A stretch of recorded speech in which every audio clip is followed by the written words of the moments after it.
Have you ever found yourself completely obsessed with someone who doesn't feel the same way, wondering why you can't just let them go? Stop blaming yourself for being unable to move on, because your brain is actively sabotaging you. When you love someone who doesn't love you back, your neurological system goes into full withdrawal mode, turning emotional pain into a compulsive, physical imperative. It's not a failure of your character. It's a feature of your brain's design. Unrequited love isn't just emotional pain.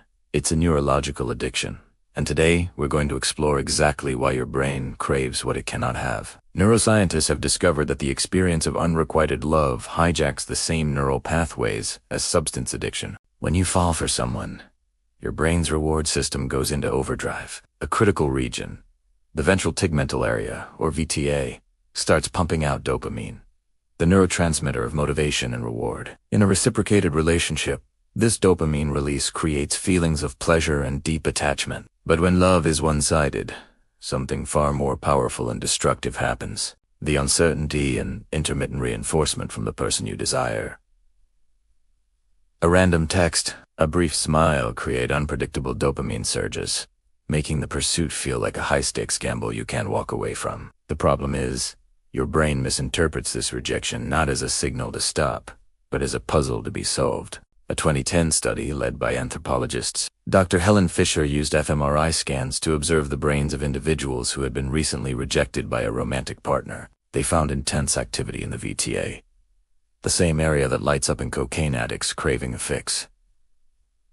The rejection didn't diminish the feelings. It intensified them, activating regions associated with craving, obsession, and physical pain. You aren't just heartbroken. You are in a state of withdrawal. Your brain, desperate for its dopamine hit, pushes you to relentlessly pursue the source of your obsession, transforming your emotional pain into a compulsive, physiological need. This neurological hijacking turns a simple crush into a full-blown chemical necessity. The intense longing you feel is your brain screaming for the reward it was conditioned to expect. This process is strikingly similar to what happens in social addiction, like an obsession with social media likes. The unpredictable validation keeps you hooked, constantly checking for the next hit of dopamine. With unrequited love, every small sign of potential interest, no matter how insignificant, is magnified by your brain's reward circuitry. It keeps you locked in a cycle of hope and despair, where the low of rejection only makes the potential high of acceptance seem more valuable and necessary for your survival. You're not just thinking about them. Your entire neurochemistry is oriented around them.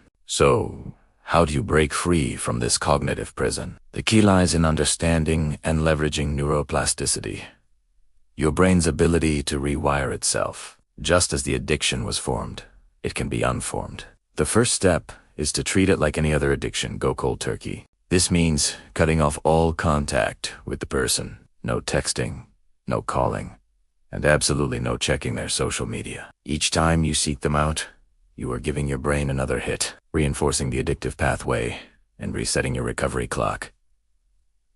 You must starve the obsession of its fuel. The recovery timeline varies, but neuroplasticity requires time and consistent effort. In the initial weeks, you will experience intense withdrawal symptoms, obsessive thoughts, emotional pain, and powerful cravings. This is your brain recalibrating. You can accelerate this process by actively creating new neural pathways. Engage in novel activities that produce natural dopamine exercise. Learn a new skill.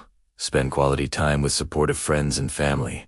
Or immerse yourself in a passion project. Each new, positive experience helps build alternative routes for reward, weakening the old destructive ones. Over time, usually within a few months, the intensity of the cravings will subside, and the obsessive thoughts will fade as your brain rewires itself away from the source of your pain. The key takeaway is that the overwhelming obsession of unrequited love is a biological, not a personal, failing. Your brain's reward system has been hijacked, creating a powerful addiction to someone who is unattainable. But you are not powerless. By understanding the neuroscience at play, you can take deliberate steps to break the cycle. By enforcing a no-contact rule and actively building new, healthy sources of dopamine, you can leverage your brain's own capacity for change to heal and move forward. If you found this exploration of the brain and love helpful, please like this video and subscribe to our channel for more insights into the science of your mind. Share your own experiences with overcoming unrequited love in the comments below. Your story might Be the support someone else needs to hear today.